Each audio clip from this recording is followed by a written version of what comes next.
Hello, everyone. Sure, maybe we can get started.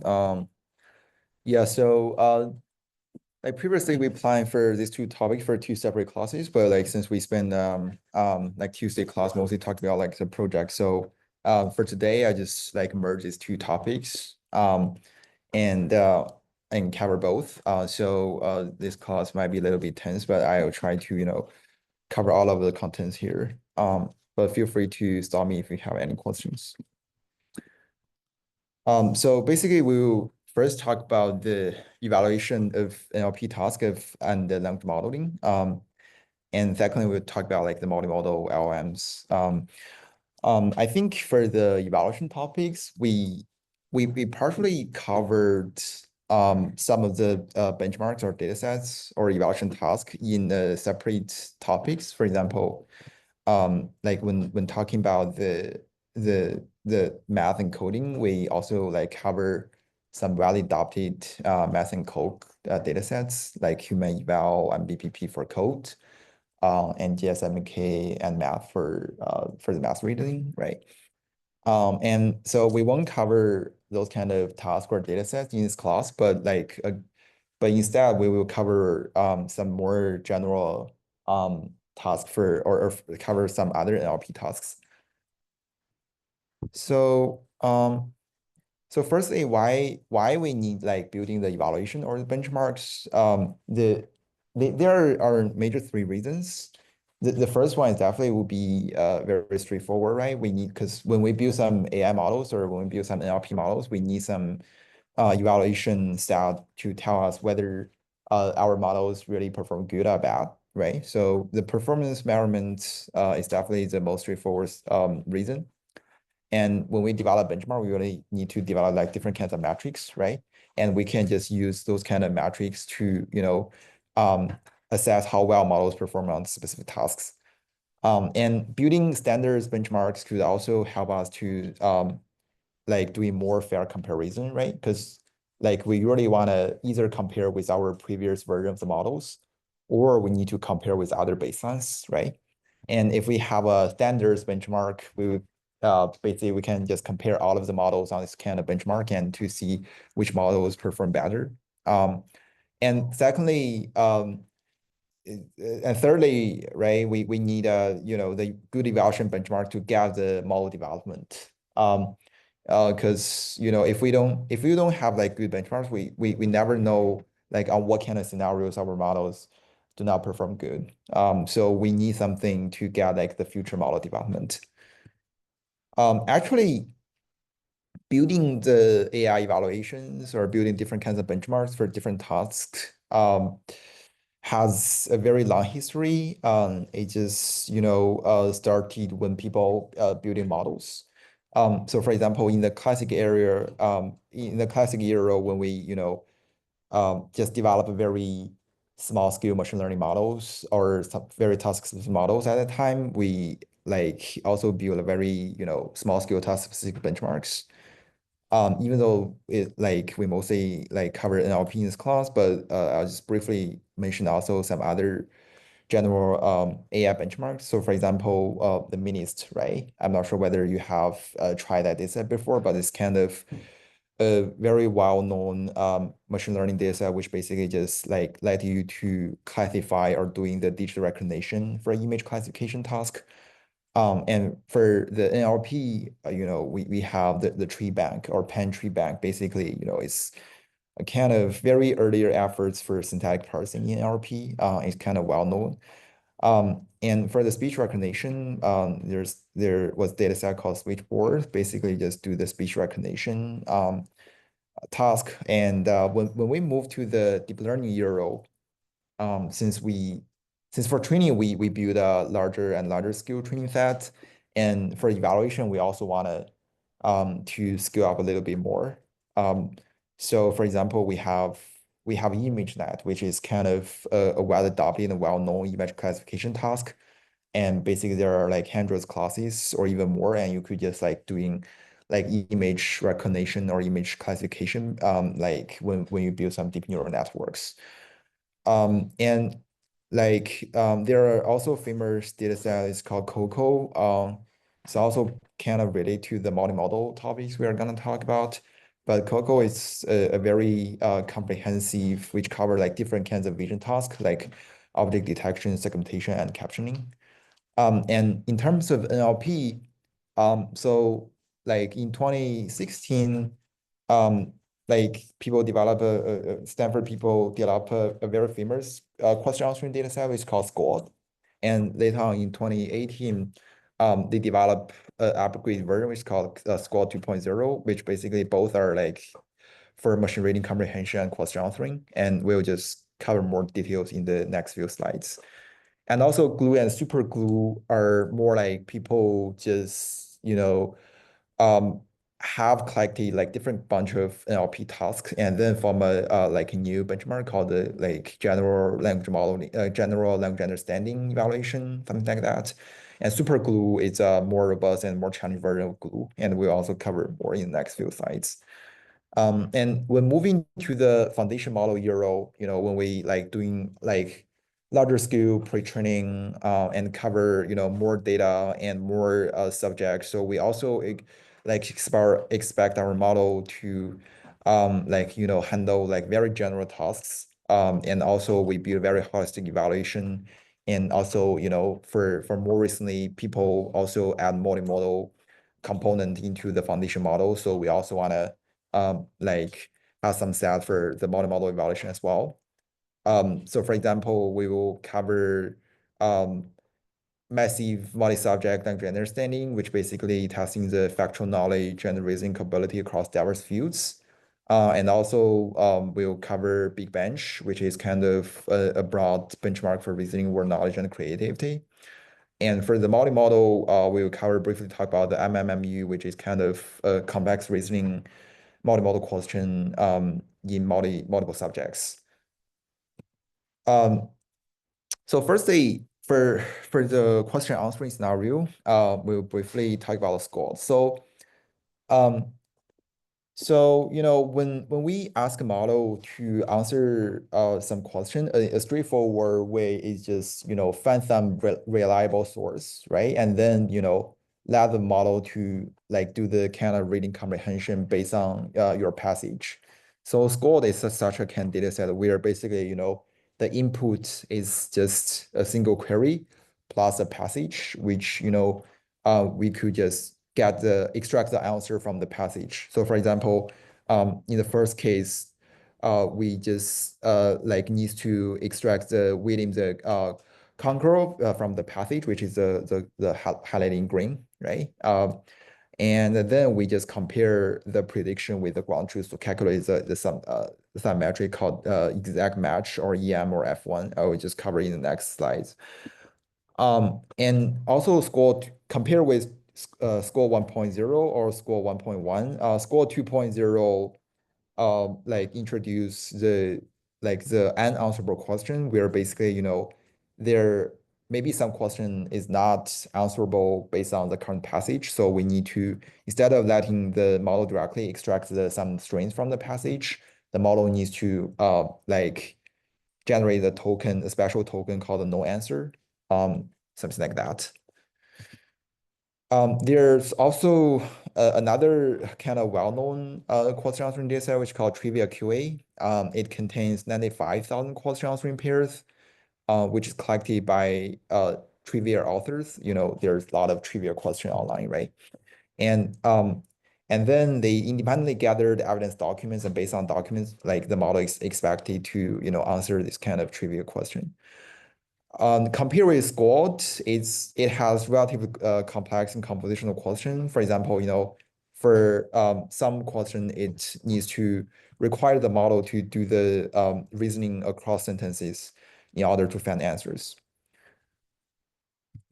So in terms of metrics, people usually adopt event match or EM and F1 score. So EM basically saying we just compare the prediction with the ground truth, one of the ground truth answer. There might be multiple ground truth answer, but as long as that one of the ground truth answer could match the prediction, we think it could achieve like score 1 or 100%, otherwise just achieve 0.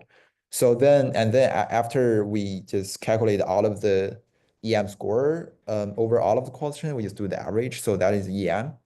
And but sometimes EM is too strict. For example, there might be some, small difference for the answer. Maybe in most for most of the parts, the answer is still correct, but if it's just add some transition words or whatever words, but due to EM is kind of strict, it just achieves zero. So people also sometimes report F1 score, which basically just calculates the overlap between the prediction and the ground truth answer at the word level or token level.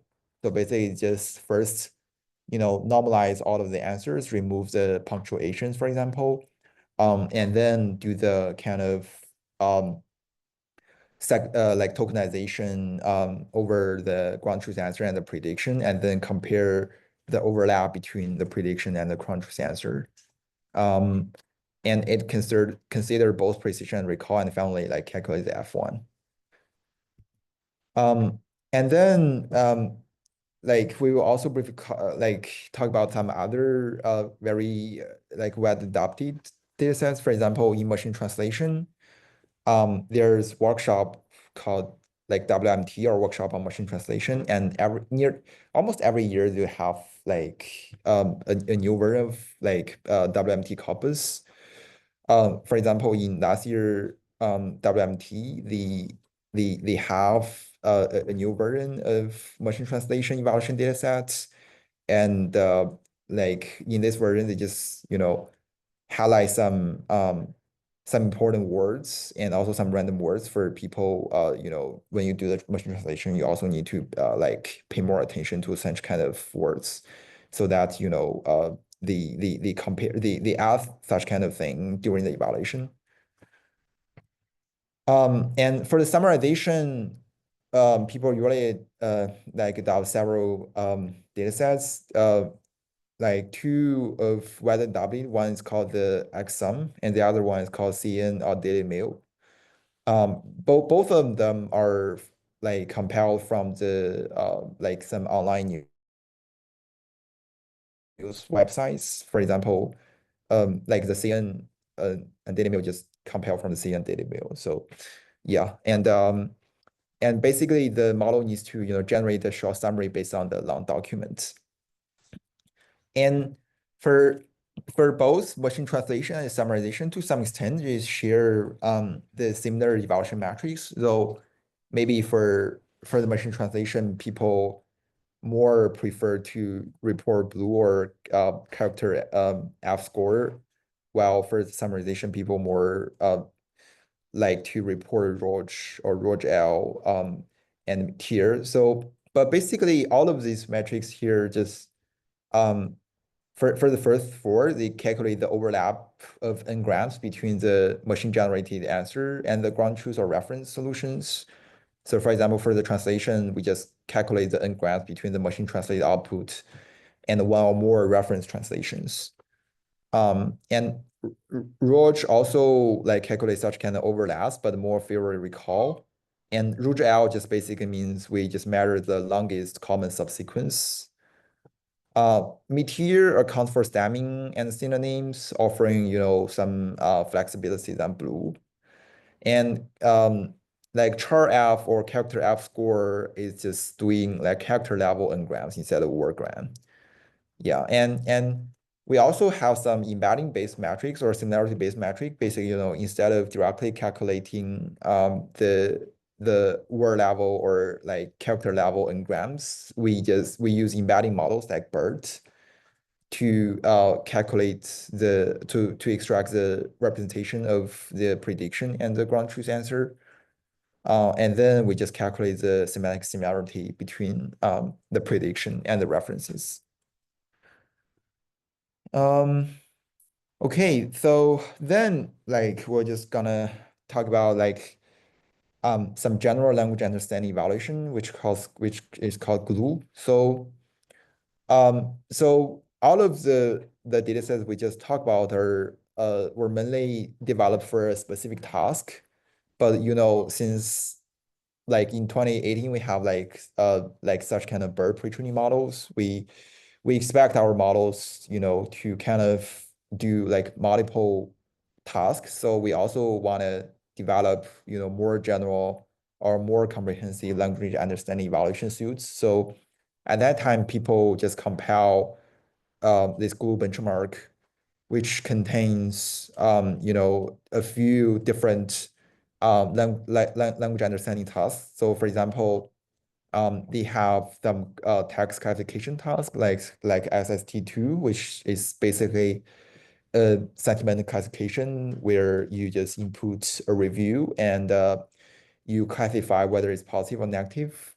And um, and Glue also contains some similarity task where basically, for example, you generate a paraphrase of your given input, and then you just want to calculate whether the paraphrase sounds very similar to the original. So just compare the similarity between like two text inputs. And there's also some natural language inference tasks where you just compare whether it's entailment or not entailment between two text inputs. So then they just aggregate all of the task accuracy, and then have a one final score.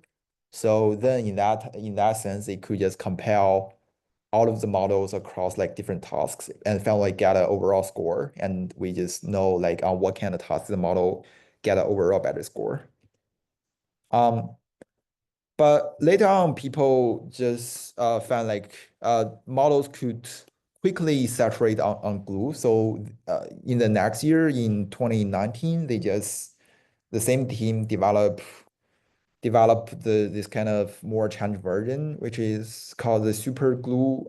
They incorporated like more diverse tasks, and also these tasks becomes more challenging. But in general, I mean, they are still like compiled from existing task and try to change the model to see whether they could finish all of these tasks.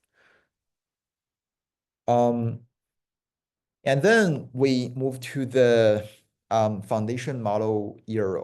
So we basically like expect our model to solve more challenging and more general and more diverse tasks. So at that time, people develop a data set called Massive Multitask Language Understanding, or MMLU, which kind of became the most widely adopted or one of the most widely adopted metrics or evaluation benchmarks for evaluating the large language models performance. And the MMU question is were mostly compiled from like different kind of subjects exam questions. So for example, the have question like compute I plus I square I cubic blah blah blah, right? And also they have some other different kinds of subject questions. And in general, they just want to test the model's capability in different kinds of subjects. And they compare like different kind of model performance at that time. The model nearly all of the models did pretty bad performance, but like nowadays people develop more and more capable large language models, and I'll just show you in the next slides. And models show very exceptional performance nowadays.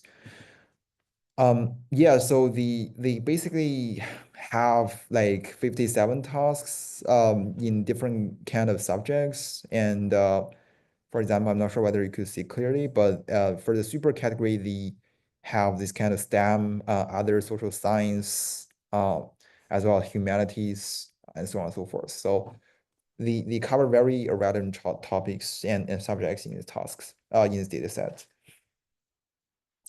And here is this is more recent figure from social media where basically people use MMLU to track the progress of large language model development. And if you find like right now, the most capable models could achieve like nearly 90% accuracy, which kind of is quite impressive. because consider the difficult level of this question are mostly like college level or near college level. So um, uh, this is quite impressive. And definitely there's another takeaway from this figure is like they draw both closed source models and open weight models. And for the open weight models, we also see the fast development and improvement. But meanwhile, they still have some gaps compared with the closed source models. Um, any questions so far? All right. So then another data set is called the Big Bench. So Big Bench basically just want to also want the motivation is to cover a wide range of tasks like in the wild, and basically is more like a community like contributing data sets where they have this kind of GitHub, and you could just like contribute your own tasks or evaluation tasks to this benchmark. And mostly like it has like more than 200 tasks. And but if you check out the keywords, sometimes like the most common keywords like common sense, free response, pragmatic, logic reasoning, reading comprehension, mathematics, and so on and so forth. So they cover a wide range of topics and also highlight some maybe reasoning tasks. And later on, people find maybe some big bench tasks are quite easy, or there's some noise in the original big bench tasks. So people develop this big bench hard or BBH, where basically they filter out a task maybe with fewer or maybe with only few subtasks or few examples. And they also filter out tasks without human rater baselines. And they also, have some other clean or filtering criteria, and finally just uh finally compile like 23 tasks, which are more challenging and more highlight for the reasoning, and they call like the big bench hard. Um, and the basically the tested like many like large number models at that time. For example, they tested InstructGPT, Codex, and Palm. And one interesting finding at that time is like basically they compare the chain thoughts and no chain thoughts, or COT, no COT. So if you still remember, the chain thought is kind of like a prompting technique where basically you just ask the model to like kind of like think step by step or like solve the problem step by step. We briefly covered this in the previous classes. And the firstly, they found like COT is like did much better job than no COT, especially in this kind of reasoning tasks. And secondly, they found like COT more, using the COT prompting, we could like see more like scaling behavior than no COT. Um, and also, Stanford people develop Helm, which is called the holistic evaluation of language models. Um, like the core idea of Helm is like, because previously when people like develop benchmark, they either like develop task specific data sets, right? Or like, they just doing very a little bit randomly. So how I'm saying, okay, maybe we could like first they define what kind of task, and then define your own scenario, and then for different kind of scenario or different requirement, you could like choose different kinds of metrics and evaluation data sets. And also, besides the accuracy, they also cover other kind of metrics like calibration, robustness, fairness, bears, toxicity, efficiency, and so on and so forth. And finally, they like have like a bunch of leaderboards to show like different kinds of performance in different aspects for the models.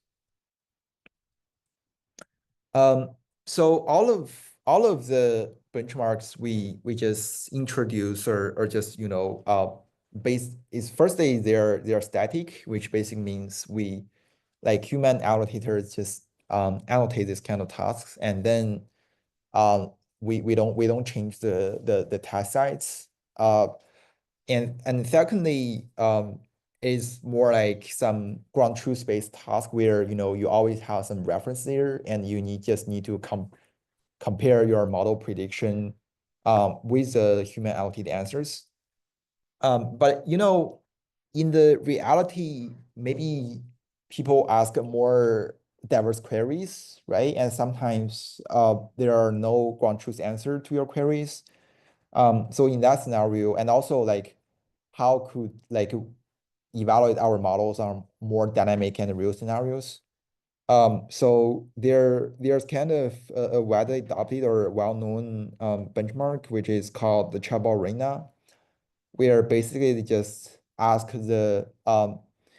humans to do the evaluation. The way they design this evaluation is basically like, okay, you have this kind of chat interface, and you could just input your own query in this input box. And then they have, a list of models. For example, here right now, they have like 72 models, including different kinds of LMs. And every time they just sample two of the models from the list. And then they just show the performance or other show the response of like these two different models, right? And then after seeing the two responses, the user needs to select which one is better. Because here you see there are four buttons: A is better, B is better, tie, or both are bad, right? And then like the author just the user just need to like compare these two different responses and choose like which one is better. Um, and and in that way, they could just like do the pairwise evaluation between two different models. And then they said, okay, maybe we could just show the pairwise comparison definitely for sure. But on the other hand, since they want to just show a single score to, rank different models, so they adopted the so-called ALO or ELO rating system. ALO rating system is kind of a method for calculating the relative skill levels of different players, which has been widely adopted in competition games and sports. So I'll just skip the details of how to calculate the ALO rating system, but in the high level, say if in that case, if a player A or a model A has a better rating than model B. For example, in the last case, say the model A does a better job than model B, or the user just choose model A's response is better. Then we need to just update the single player rating based on that that arena. Um, where basically, here are two equations here. You just use the first equation to first calculate the expected score of player A, and then you just like linearly update it after each battle. Suppose like let's say A got a better response, then like player A just will get a say the score one, and then you just use that points to kind of calculate the new score of A, that's RA prime, and in that way you could just update the score, and finally you just got a single score. So that's basically the auto rating system. And after that, you have since like a lot of people do the voting, right? And then you have this kind of the arena score or single score for different models. And then you just rank the models after like 100,000 battles. Chatbot Arena is widely adopted nowadays, and people deem it as kind of one of the reliable benchmark to check out the language model's performance. Because for the other benchmarks, they are mostly static, and their usual way to decorate the benchmarks is, the test set is relatively fixed, and you always could like develop ways to saturate or decorate that benchmarks. But chatbot right now is more dynamic and is more calculated based on the human preference. So it's way more hard to cheat or decorate the score. Um, but still, people find, nowadays people find there's still some way to decorate the score. For example, people found like if the model's responses are more structured or generate some more bullet points or like more or both some keywords or generate some more structured outputs, and perhaps like human will more favor or more like that response compared with um, some responses without very good format. So in that sense, maybe sometimes we more care about uh, the the factuality of the responses, but we don't want the style thing influence our human judgment. So they recently introduced a style control button where you could click that button and to remove the style influences. But the the core idea after behind this style control is like they try to like incorporate another score which is called the style score, which is calculated based on what I said before, like different kinds of bullet points or highlight or what kind of thing. Um, and then they just try to remove that style influences on the benchmarks. Um, and they also have like different category here. For example, they have like general or like math instruction following, multi-turn, creative writing, coding, hard prompts, longer query, or multilingual, English, Chinese, French, German, Spanish, and so on and so forth. So you could also like check different categories, like score or rank for under like different subcategory. Um, but like one potential issue of chatbot arena is like you always need to leverage human preference to every time to evaluate the model, which is very accurate, but in the meantime, which is kind of expensive, right? Um, so how can we, lower the cost and develop a more cost-effective way? So maybe we could introduce LM as judge. So basically, you just call the large language model as a judge to evaluate your prediction. So for example, one benchmark is called MT bench, which like, the first design like like two rounds of questions, and then maybe like they have like two responses from like two different models, right? And then they ask like more capable models like GPT-4 to judge like to compare which one is better. So in that way, you could just um uh get a cheaper evaluation with the help of or with assistance of LM. But definitely there's a pro and cons for the LM judge. So on the one hand, LMs can evaluate a large number of responses or like doing it more quickly. And definitely it will save you a lot of money for the evaluation because if you just solely based on the human for the judgment, then you need to, have a lot of human annotators or voters. And if you have a very large evaluations of queries, then it's very expensive, right?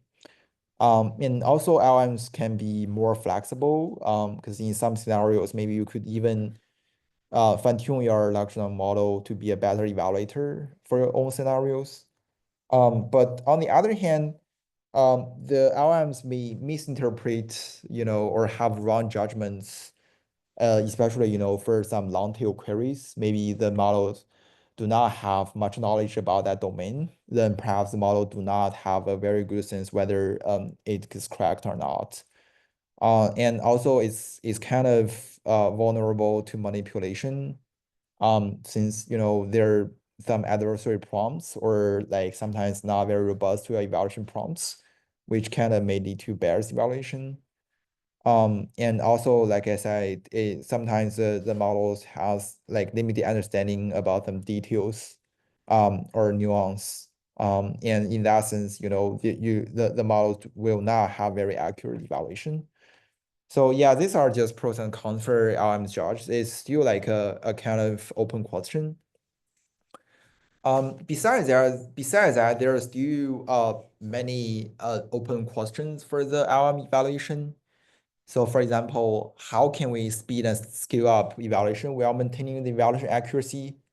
Because in the reality, we really want to do more fast iteration of model development. So in the ideal case, when we get some models, when we develop some new versions of models, we just want to do a very quick evaluation, but meanwhile, expect a accurate score, evaluation score, right?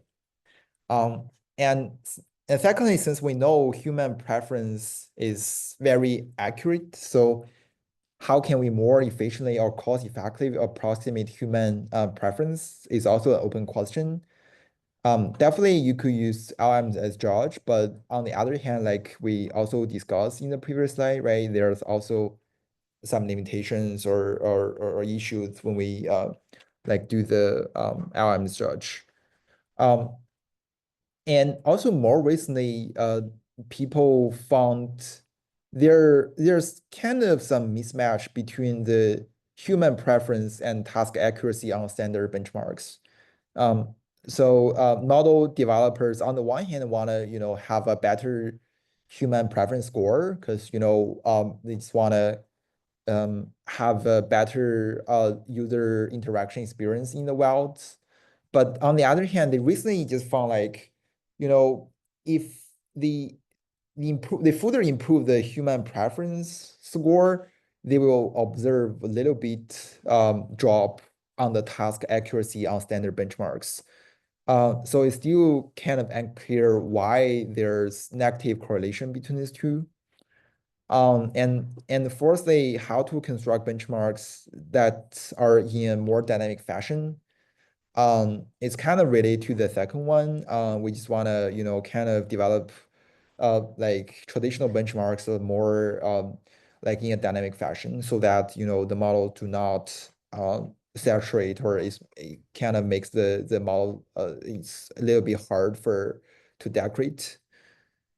And finally, when we construct benchmark, how to lower the contamination issues is also quite important because like previously we just construct benchmarks, but later on people found, like because the models were mostly pre-trained on the web, which kind of like contain everything. Maybe also it contain your test set as well.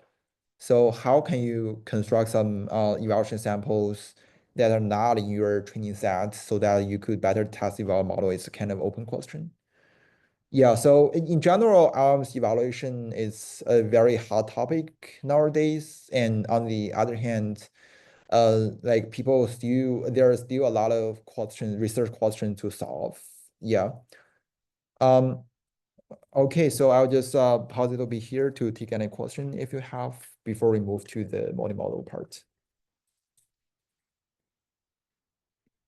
I think this is a great overview. Yeah, Would there be like some sort of error in the chatbot in a dataset also? Because like if you ask humans to judge responses, um, would like humans like just not care enough about the answer?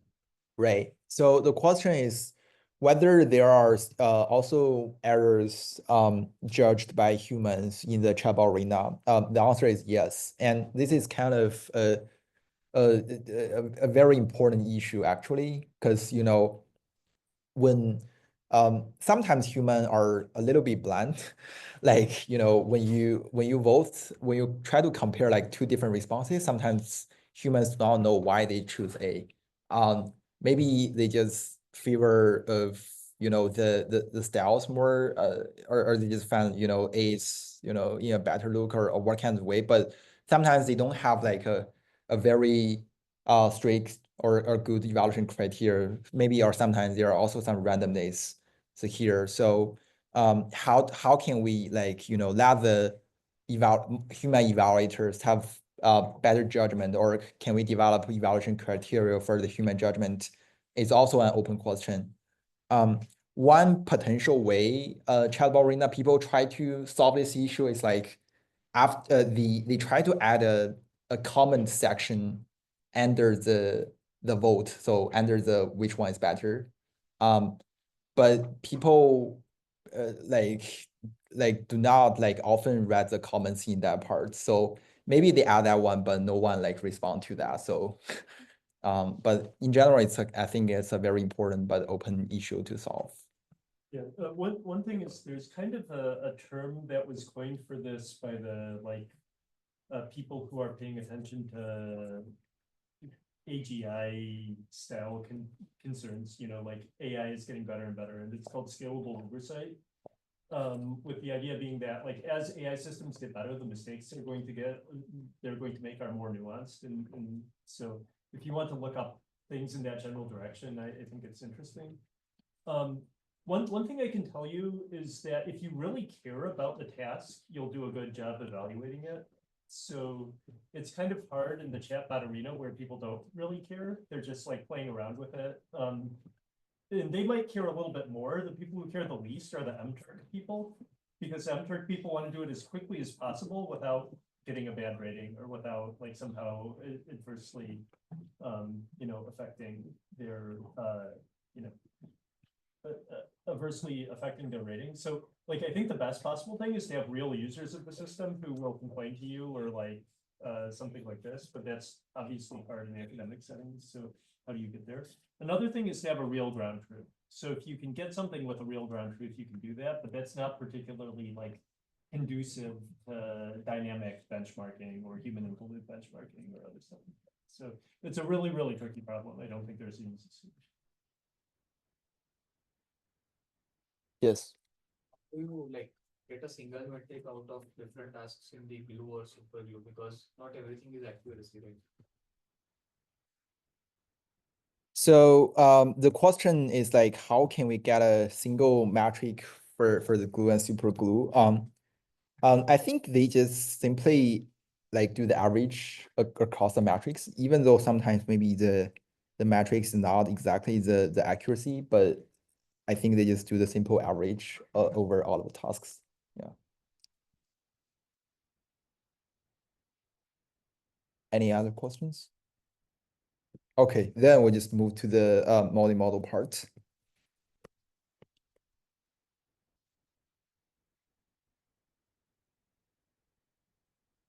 Okay, so firstly, this is an NLP class, so we basically mostly cover a unimodal, it's a language, right? We cover like the lexicon, syntax, pragmatics, and so on and so forth. But mostly it's just language. But in this class, we will also talk a little bit more about the other modalities. Since nowadays we really expect our model to handle like different kinds of modality input and output. So for example, we have like the visual inputs. We expect our model to also handle visual input, just like how human perceives this the world, right? And for example, we for the visual part, we have like gesture, body language, eye contact, facial expression, and so on and so forth. And might be in the future, there might be some like touch, right? When we develop, some like robotic system, we wanted the robotics could, touch something and feel something. So there's also some other modality like physiological and mobile and so on and so forth. So, but like in this class, we'll just give an overview about the multimodal scenarios and also the core multimodal technical challenges that is not well studied in conventional machine learning or NLP scenarios. So the first challenge is representation learning. Because in if we just have language, then we only need to learn the representations of language, and we in the previous classes we introduced like different kinds of models. The LSTM model, RN models, also like transformer models to try to learn like different model, the language, and try to learn the representation of your text inputs. But since here we have like different modalities, so we may need like different kind of multi-architecture, different training objectives to learn like different representation of different modalities. And also like when there are some sub challenge here. So for example, sometimes we need like only a single like representation for all of the modalities. So we need to fuse the representation of different modalities, right? And sometimes we need like to have like the equal number of the representation for different modalities. And sometimes we even need, more representations for all the modalities. So how to learn representation that reflect multimodal interactions between individual elements across different modalities is kind of important. The second challenge is alignment, because you need to identify and model cross-model connections between all of the elements. And also you need to like build different kind of data structure to represent your different modalities, right? And finally, you need to, align like different modalities. For example, when you have like the text and also you have the image, how do you align your like maybe image object in the image to some specific concept in your text is kind of important. And the third one is about reasoning, where basically you just combine like different kind of knowledge, and also different knowledge from different modalities. And then maybe you merge the representation we just introduced previously. And finally, you just want to, do the joint reasoning between different modalities. And we'll cover many of such tasks in the next few slides. And also, sometimes we need to do the generation. For example, for the outputs that could be either in text or in image or even audio, video, right? We need to, like generate like different kinds of modalities. For example, in some cases, maybe your input is just text, but your output is image or video. In some cases, your input is both text and image, maybe also audio, but your output is just audio only. So there are like different kinds of scenarios where you have like different numbers of modalities between your input and output. Sometimes they are the same. Sometimes, you have like more input modalities, but fewer output modalities. But sometimes you have like fewer input modalities, but more output modalities.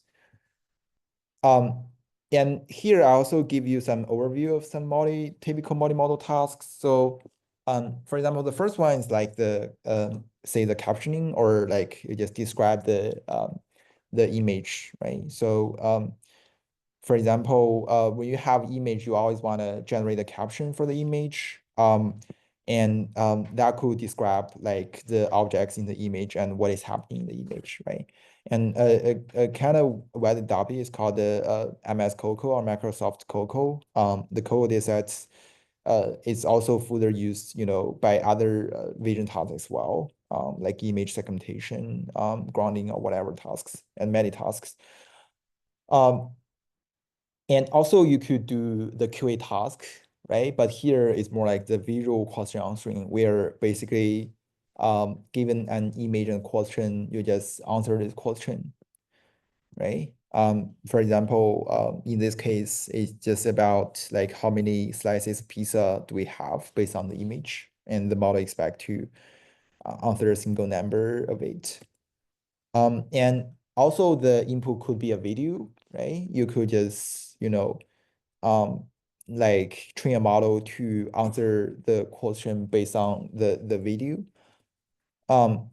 There are also some visual reasoning tasks. For example, here, like there's data set called NL and also a follow-up version NL-VR2, and they basically have like two images, and they just like have some reasoning task and try to like ask a question about the relationship between these two images. And there's also some other VQA tasks, mostly about like the reasoning, but more like in a like short answer fashion. Um, and and last year we introduced a dataset which is called MMU. So similar to MMLU, like the MMU also cover like different kinds of subject question. And the difficult level is also at the college level. So but we add like the visual input in the question so that the model needs to first read the both question and the image in the input and then try to answer the question.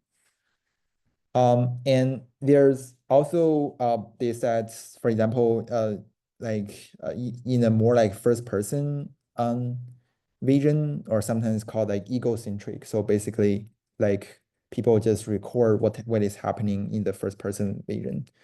Um, and there's also some multimodal retrieval task where basically you either give the model a text input or sometimes or a image input, and then let the model to either search the a image or like a mix of thing and to retrieve. So that's some typical vision task and evaluation sets, and then we'll just move to some technical parts where basically we'll cover, we'll briefly introduce vision transformers. So firstly, in the vision task, previously people use convolutional neural networks to modeling the feature or get the feature representation of the image. How many of you like know the CNN or convolutional neural network before? Okay. Cool. Yeah, most of people know this, right? So convolutional neural network, basically, you have a kernel weights, right? And then you given an input image, and then you use this kernel weights to do the convolutional operation. And finally, you get a, more abstract representation of this image. And then people say maybe since, we have seen great progress in NLP, like in the transformer model, where basically you just do the self attention of your input. Maybe we could like introduce similar concepts into the when we model the or calculate the representation, extract the representation of the image input.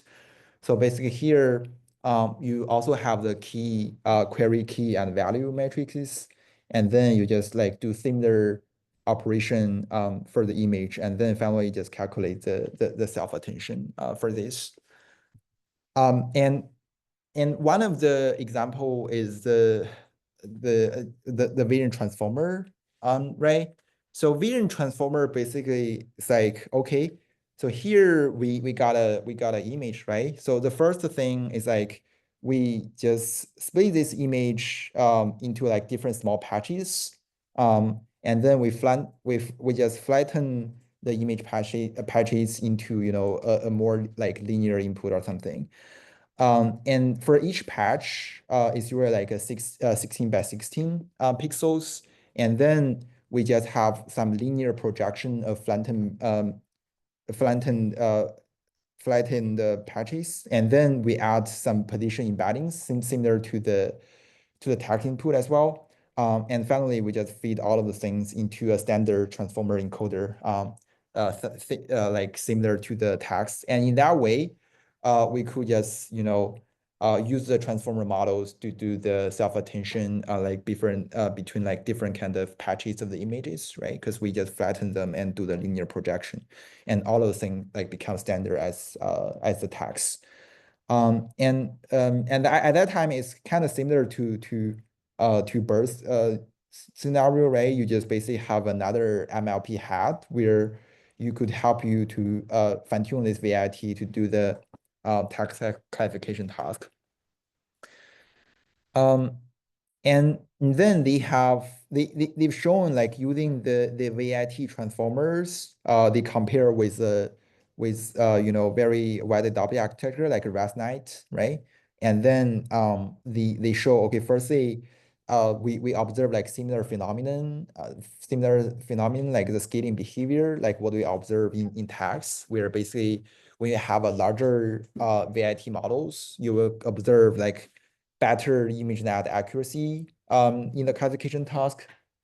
And then secondly, they show, okay, the VIT models could be more effective in many cases than the previous ResNet or convolutional neural networks.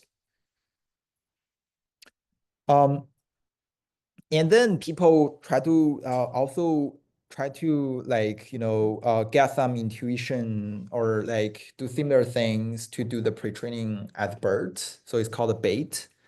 So basically like the still like given a kind of image, they just gotta get it into like different image patches. And for each patch, they could just do the mask, right? Kind of similar to the mask language modeling, but here it just masks the image, and they call it the mask image modeling, right?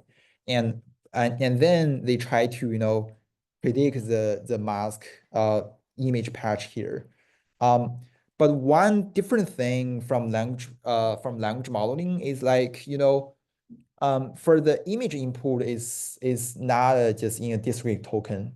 But in the text we have like a tokenizer, and we could just tokenize your text into into different tokens, and then you could just use like discrete tokens to represent your text input.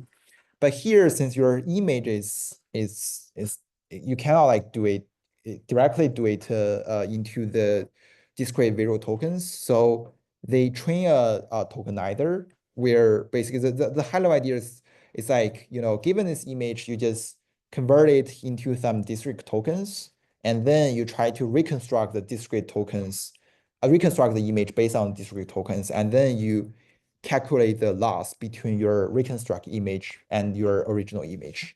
And in that sense, you could get the discrete visual tokens.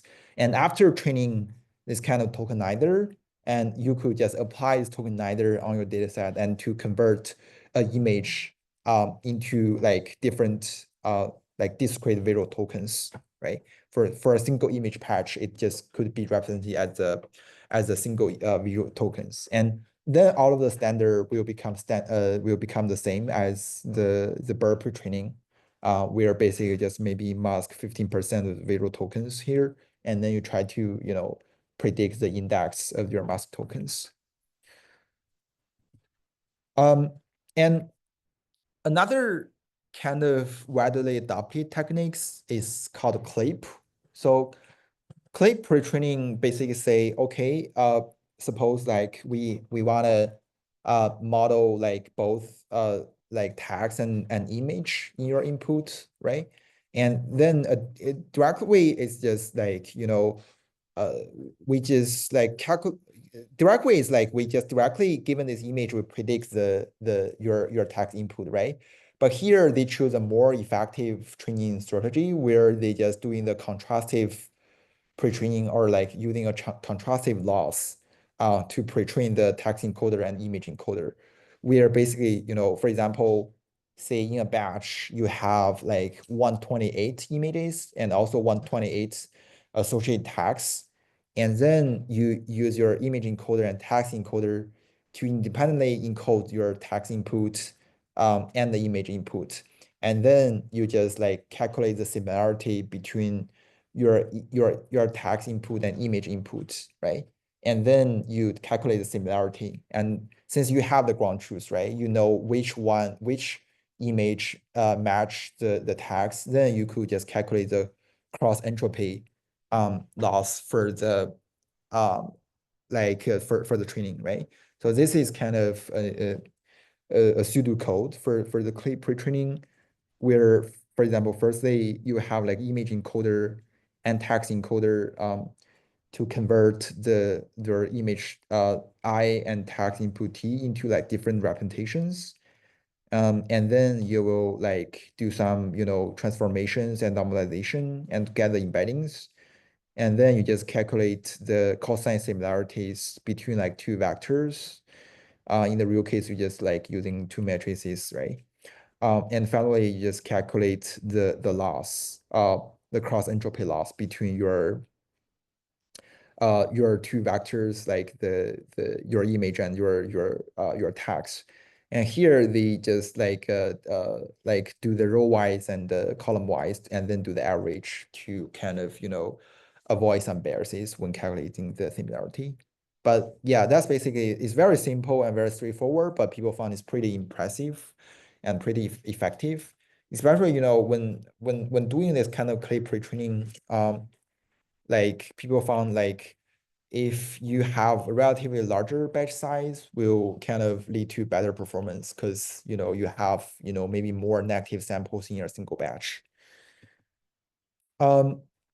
And after training, right? After training, you could just use this kind of model to do the zero shot prediction. For example, maybe you have this kind of image input, right? And then you got this kind of image representation, and then you could just calculate the similarity between this image and your candidate text, and to see, for example, here they just wanted to classify this image as dog. So you could just see like which tags or which token just get the highest similarity, and then you just get you can just do the zero shot prediction. So they use such kind of way to calculate the classification accuracy across like different kinds of tasks. And they found like this kind of pre-training is super effective compared with previous methods. And also it has like very strong scaling phenomenon where basically you have like more flops in your computing, then you have like better performance. But since Clay mostly just do the zero shot text image classification, right?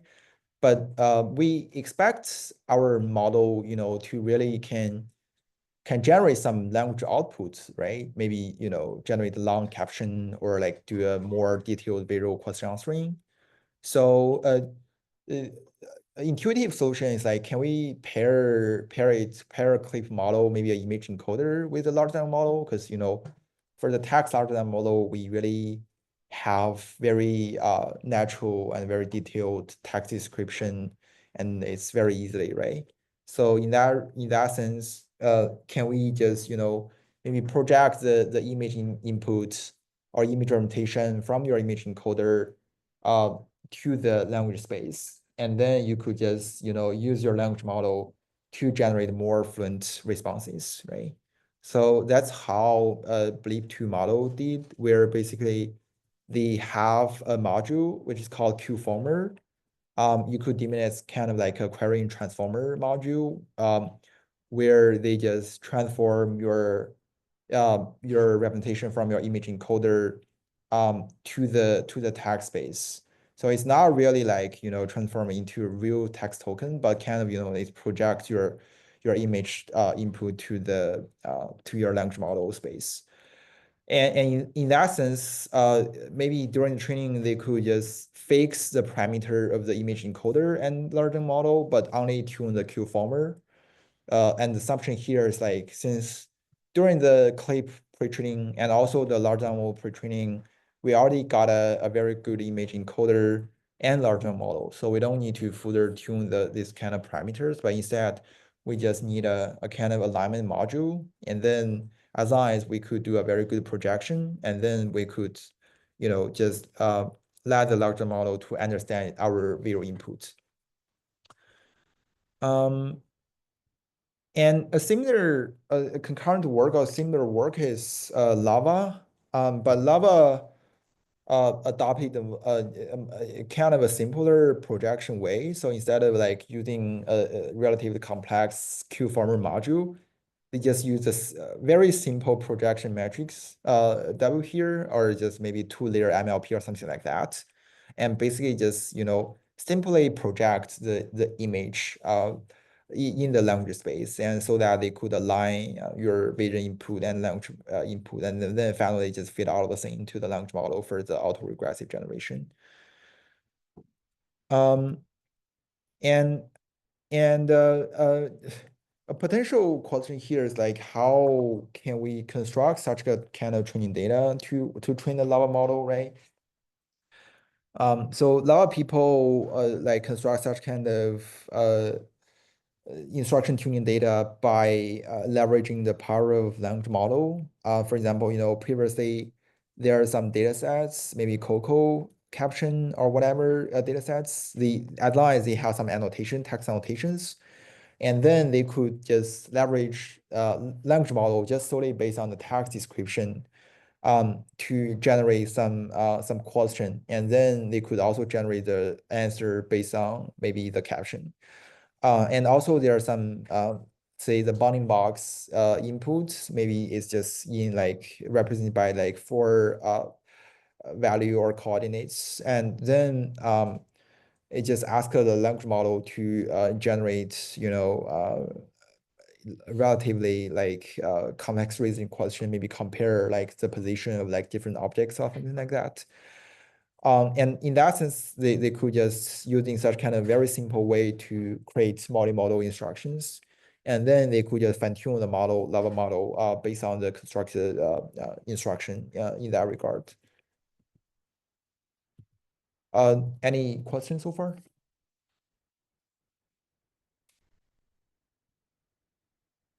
All right, so then we just move to the next. And then, so after talking a little bit more about the language understanding, we also, because another use cases is just why we also want to generate images, right? For example, we just want to, given a model a short text description, we just want to generate a new images. And right now we could just directly maybe use the DALL-E model in the ChatGPT interfaces to generate such kind of images. But what is the technique behind this? So there are a bunch of ways to implement this. The first way is just like still using the image token plus transformers, where basically you first like have your text encoder for your text input. And then you have like a VE model or variational autoencoder, where basically you either have, begin from a kind of random noise, or you begin from another image input. And then you got the representation of your image, and then you kind of merge the representation, and finally you have an image decoder to generate the image. There's some other recent work for like training a more unified model for both understanding and generation.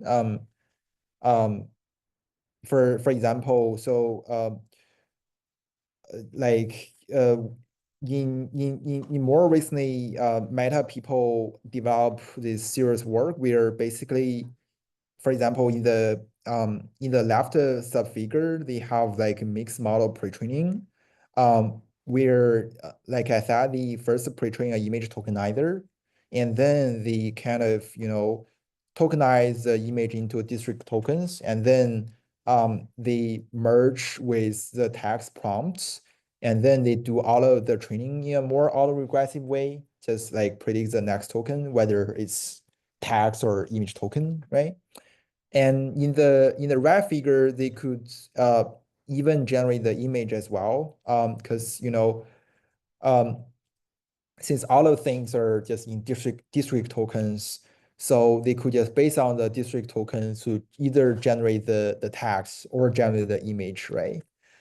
And also another way to implement the image generation is using the so-called diffusion models, where basically, you like gradually like adds your noise, your Gaussian noise into your image input, and then finally you just like reconstruct this image from the noise gradually. So in that sense, you just like kind of train the models by teach the model to reconstruct the image from the noise step by step. And the diffusion models could generate, more like image with more details, because it just decode the image in a more step-by-step way. So compare with, other methods, you also see the quality of the general image of diffusion models is better. I'll skip a lot of math here, but like if you really want to learn the multimodal topics, you're very welcome to check out another course at CMU, which is CS 11 777. It's called Multimodal Machine Learning. And you could definitely find more like courses or classes there. Yeah, I think that's all for today. And